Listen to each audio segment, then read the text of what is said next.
Welcome to a word of hope for Tuesday of the second week of Easter. My name is Father Brendan Curran. Are you serious? Did you pick up what this first reading says from the Acts of the Apostles today? I don't believe it. Can it be true? Is this a fairy tale? The community of believers with one heart and one mind? No one claimed to have any possessions of their own? They held everything in common? No needy person among them. Those who sold property went and brought the fruits of their sale and set it at the feet of the apostles? Can this be real?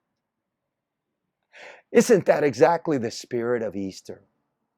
The celebration of the resurrection reminds us that there's an empty tomb, that Christ is risen, that a community is possible, and people can be transformed.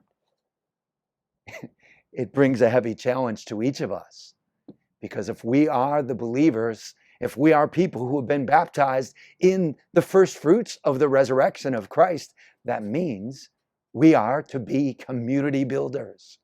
We aren't just to belong on a block in my house, in my home, wearing my clothes, with my bank account and my car. That's not what Jesus is calling us to do. Now, don't get me wrong.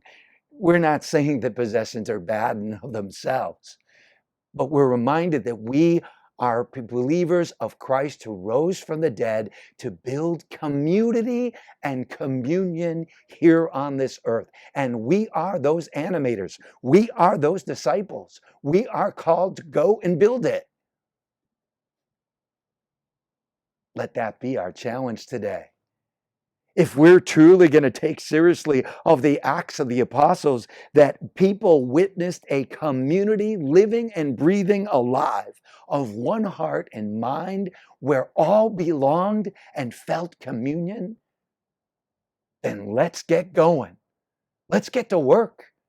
That's the spirit of the hope in the resurrection.